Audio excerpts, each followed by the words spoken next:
Ever since I've been making the fresh milled bread and cinnamon rolls, my blood markers have been so much better. Wanted to show, I've got this stuff over here. I'm gonna make cinnamon rolls. I'm gonna kind of take you through that process. So let's get started. Over here, I've got my mixer. I'll show that to you in a minute. And then here's the mock mill. This is where I make a lot of the flour for stuff like cinnamon rolls. And then here is my Nutri-Mill, and that is what I use for making breads. These are the two grains that I use.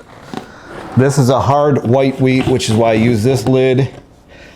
You know, it's a little bit bigger, I think, than the red. Well, I guess I'll leave that open. And then here is the red. Actually, these look about the same, but you can see a color difference. Now, the red is definitely more for bread and stuff that you want that nutty flavor for. The white is definitely stuff that you want the flavor to take over, not the bread to take over. So if you were making like a pizza dough or something like that, you would want to use this one. If you were making bread, you would want to use that one. If you could only get one, I think I would probably just get the hard red. Now that I've shown you the wheat berries, there's another wheat berry. There's the soft white wheat, which is used for like the quick breads, the pastries, the cookies, all that kind of stuff. Like if you run a patisserie and you wanted to mill your own grain, definitely going to want to use the soft white wheat. If you're going to be mostly making yeasted bread or sourdough bread, you're going to want to use the hard red or the hard white. Mostly the hard red, because I think it does better. If you're going to be making like pizza dough, then I would, or something like that, I would use the hard white wheat, because the flavor of the pizza will come through, not the dough. Depends on what you really want. The recipe that I just made for you, or going to be making for you, is 360 grams of water. You can have it warmer, like around 110 degrees. It does help it rise a little faster if you want to. You can use milk as well if you want to. Then you have to use 650 grams of flour. So as you see, I measure out the wheat berries, and then obviously the flour coming out is the same weight. That's how I do it. I did more hard red than hard white. You can change that. You can use all of one, a combination of three. It really, you've got to play around with it. Then you're going to do 1 egg. Then you're going to do 2 teaspoons of salt. You're going to do one like a rounded tablespoon of sunflower lecithin, and then a tablespoon of yeast. And that is the recipe. If I miss, you'll see it when I put it together if I missed anything here. And then the last thing I wanted to talk about is you're going to want your dough wetter than you would normally have it if you're using all-purpose flour. And I talk about that later on in the video, but really keep that in mind, because it's definitely going to be a wetter dough. And actually, within reason, the wetter it is, because it's going to absorb a lot, the softer and the longer it'll last. I just use this cheap little scale that I got. And I'm going to put in about 400 grams of red and then 250 grams of white. So I measured those out, and then I'm going to put them into the mock mill. The mock mill does tend to get a little finer grain on it, but it takes a lot longer. So when I'm making a big bread, I will definitely use the Nutri-Mill. With the mock mill, you've got to have it on first and then put the grain in.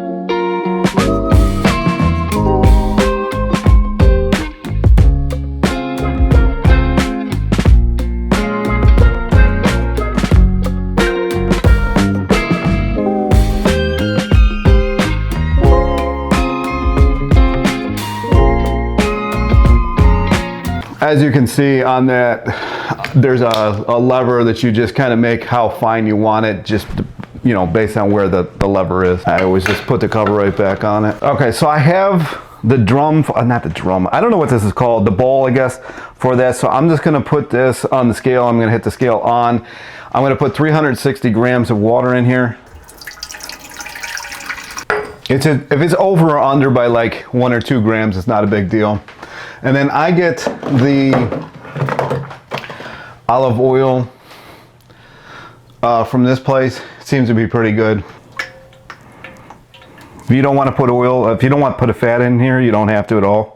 Then I get the honey from Beckers.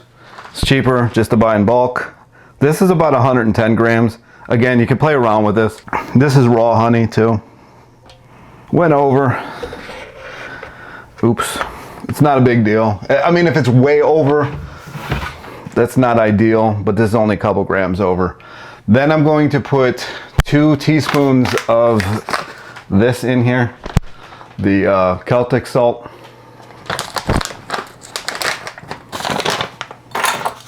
If you don't put salt in there, it just won't taste that good. It really brings out the flavor. And then I have some of these organic Thompson seedless raisins. I'm gonna put some of these in here. Again, I don't know how many grams, I guess I can measure the grams out. That was 123, so it's basically the same amount of honey and raisins in here. And I just put in 1 tablespoon, a little bit, maybe a little bit more than that, a little bit around it. The mic jack on that camera is really random, so I had to cut the audio to this. So I'll explain it the best I can. If you don't have an Anchor, which most people are not going to have, then just use a KitchenAid or whatever mixer you have, or you can use your hands. That's just fine. I have this Anchor because I've been having people order bread from me, and I've been sending it to them, and they've been having great results. But here I am. I just added in a little bit at a time. Make sure it gets incorporated well. Don't forget to add the yeast in, which I have done like once, which is not fun. And then, so it doesn't ride up the wall, I moved that arm in a little bit and just kept on adding the flour in. Another thing that I wanted to say about the flour is after 3 days after you mill the flour, it's pretty much no good. So you really have to mill it and use it. Otherwise, you know, there's no point in doing it. It's probably a little bit better, but from everything I've seen, after about 3 days, it's not a whole lot better than all-purpose flour. And then I just dumped the rest of it in here and let it incorporate. I did let this thing run for about 4 or 5 minutes. As I've said a few times in the later part of this video, you definitely want the dough to be wet. The Anchor especially likes to work with a wet dough. And the wetter it is within reason, the more pliable, the better the dough is, the better the bread's going to be. Now this is a cinnamon roll, obviously, but it still applies. And then here I am, almost forgetting the yeast, but at least I added it into the mix.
All right, I'm just going to let that, this is a little wet, which is good. I'm gonna let this sit with the lid on it. You don't have to put a lid on it if it's not particularly drafty, but it's a good idea. All right, so I'm gonna let that rest for minimally an hour. It has to at least double in size. The first rise is the least important to keep track of. Once you form it, you really need to keep track of it because it will develop too much and then it will kind of collapse on itself. The one thing that you have to notice with fresh milled flour is it is so much more thirsty than the stuff that you buy in the store. So you want a wetter dough. 100% want a wetter dough. So don't keep adding flour into it like you normally would if you were using all-purpose flour. It is going to make it way too stiff and dry. So it's something that takes a little while to get used to. But just make sure the dough is a little bit wet, but not too wet. Again, it's going to be trial and error for a little while, especially because even for me, it'll change based on the new crop that comes in, the water, how much the grinder actually ground it, the humidity outside, the weather outside, how hot it is in here, if the radiators are on, if the radiators are off, if I cover it or not. There's so many variables. So you're really gonna have to play around with it and see which works best for you. Okay, I forgot to make the filling. So let's do that. Take a container, hit the scale on. I usually put about 200 grams of brown sugar in here. Get the fork. I melted a little bit of butter. It was about 4 tablespoons. And then I get the Ceylon cinnamon.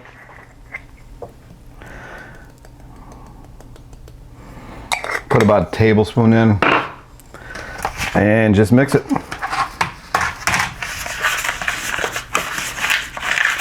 That way it's just ready for when you are rolling out your dough.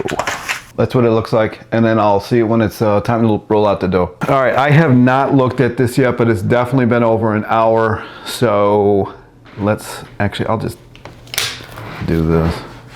Let's see what it looks like. Oh yeah, that's definitely doubled. So let's get it over to the counter and start working it. Alrighty. And then I made sure that I had 2 grease pans.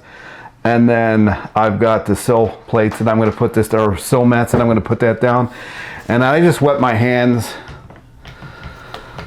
and throw it on the mats. And then I also use just a simple rolling pin.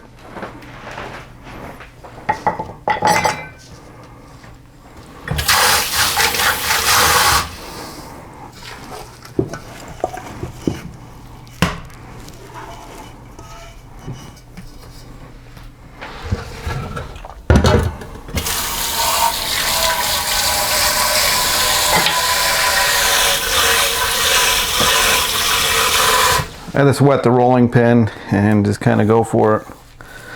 Kind of the thinner the better to a certain degree.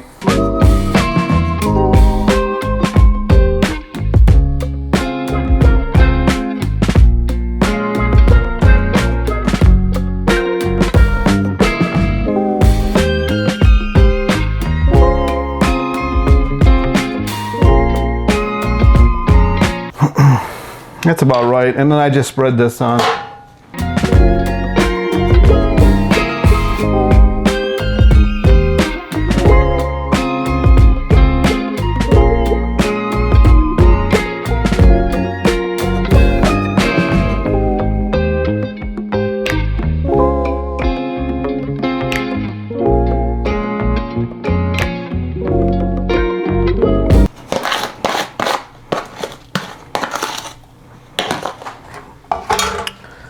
And then just roll it back up, but as tight as you can.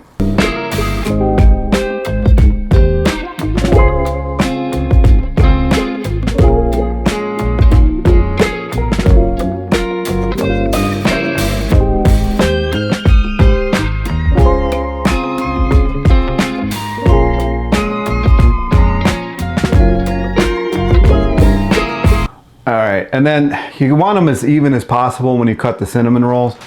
I just use this thing that came with the mixer. And I just use this cap that came off of that. And there, just put it in the container. Doesn't have to be exact, but you should have them pretty close size-wise.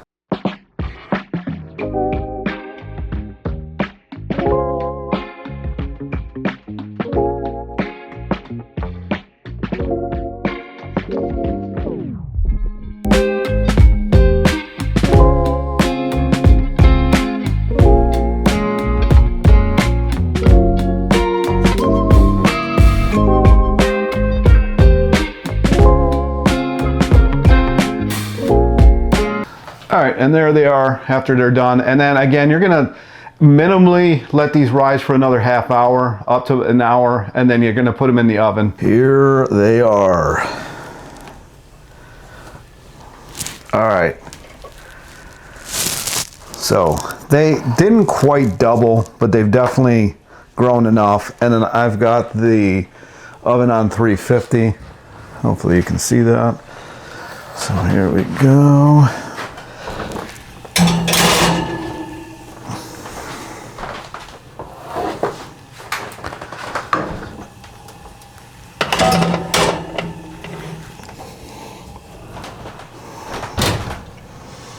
Timer, 30 minutes. See you then. All right, the magic has been done. The baking has been happening, or happened.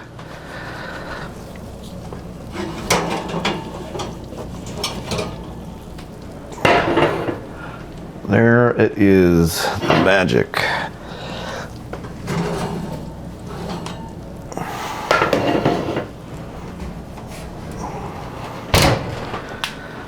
There they are. And that was the whole process. Now, after it cools down, you can add whatever topping onto this you want to. Sometimes I just leave it like this, but you can see how they expanded. All right, so hopefully you enjoyed this today. Hopefully you got something out of it. I'm probably gonna be making breads for people pretty soon, the next couple of days, so maybe I'll film another one. Let me know down in the comment section you want to see me making bread. I pretty much just did make bread, only I made it into cinnamon rolls. It's kind of the same process, it's the same recipe. But if you want to see me making that, let me know. Thank you for watching. I talk to you in the next one. Peace.